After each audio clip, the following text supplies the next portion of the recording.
So we began today with showing self-respect to ourselves, right? That we honor our boundaries, respect our needs.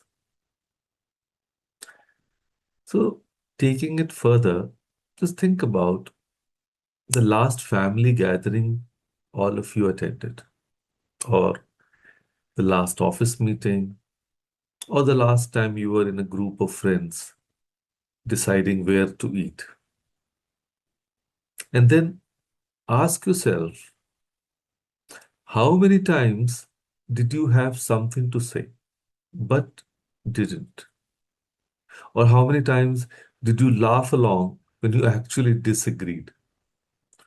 Or how many times did you make yourself smaller, quieter, or more convenient? So today, we're talking about something we have all been taught to manage carefully, something we've been told to modulate, something we fear might be too much. We're talking about owning your own voice and space. You know what's fascinating? We live in a country where we are taught to touch elders' feet, but rarely taught to look them in the eyes while speaking. Where saying I disagree feels like starting altogether a different conversation, or let's say a family feud. Where confidence is constantly mistaken for disrespect.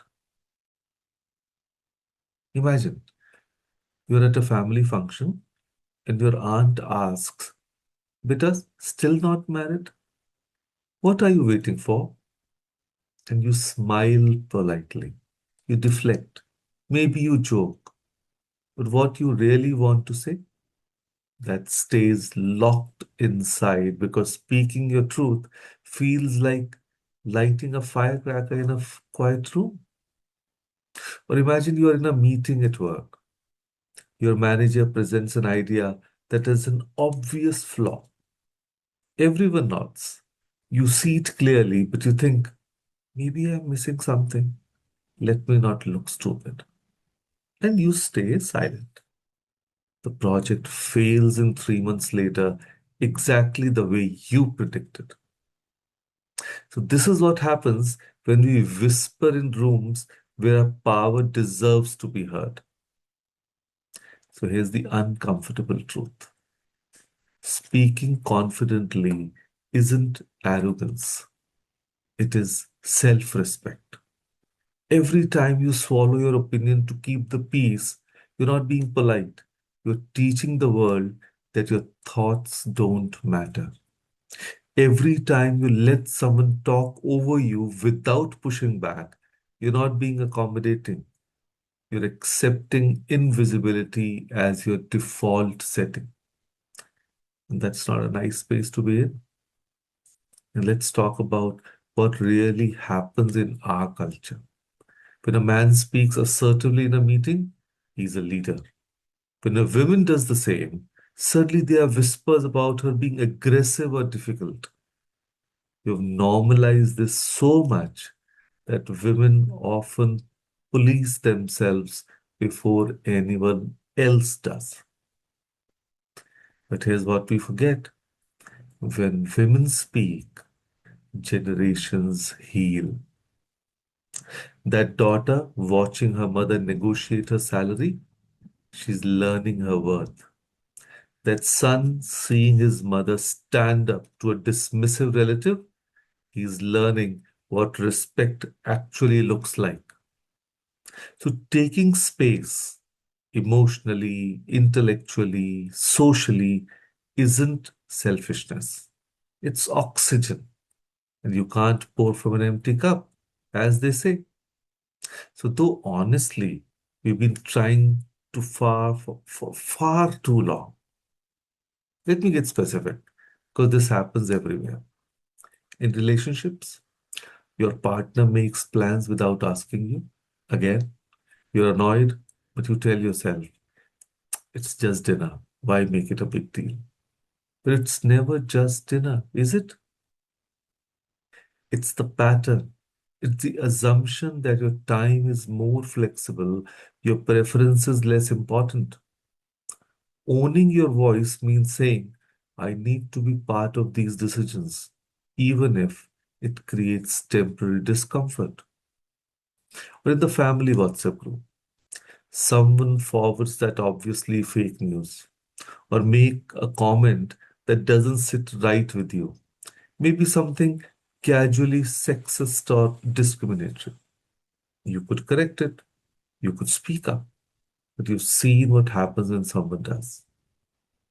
The why are you so serious? The can't you take a joke? So you mute the group instead.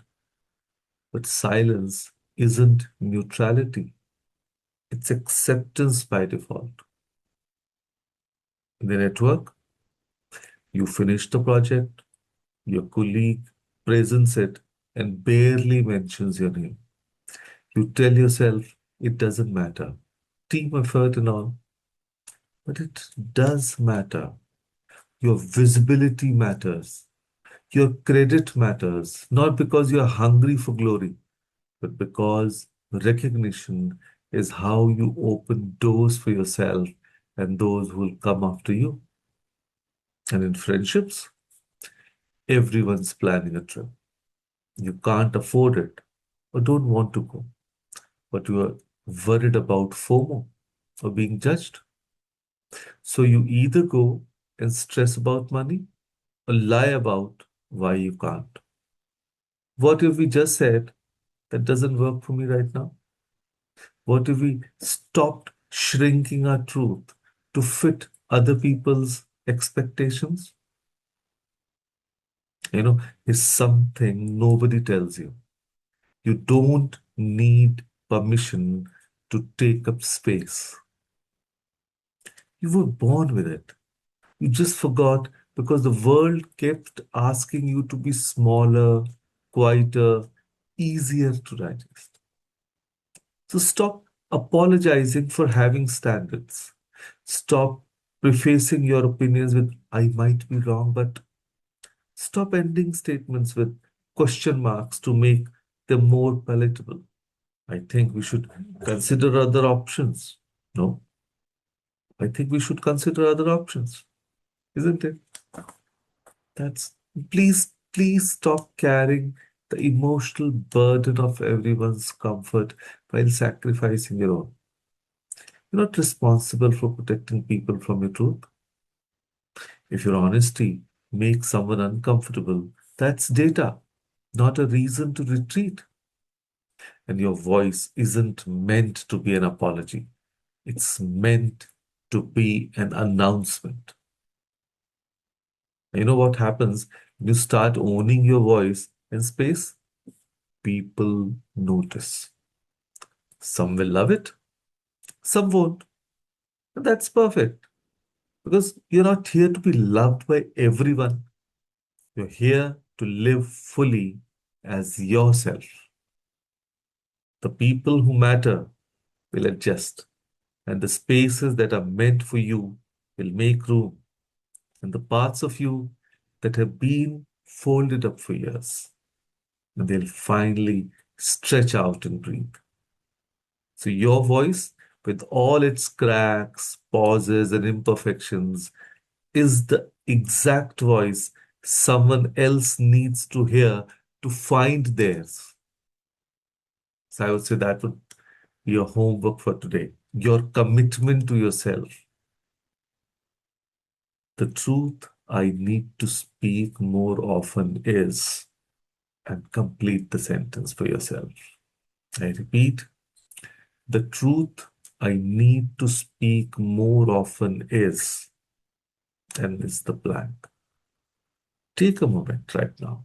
Fill in the blank in your mind at least. Maybe it's no, maybe it's I disagree, or maybe it's I deserve better, or maybe it's I'm proud of myself. Whatever it is, say it at least once today, out loud to yourself in the mirror if needed. But say it. Feel how it sounds when you stop whispering, because the world doesn't need your silence. It needs your voice, your perspective, your full presence. So stop making yourself look smaller.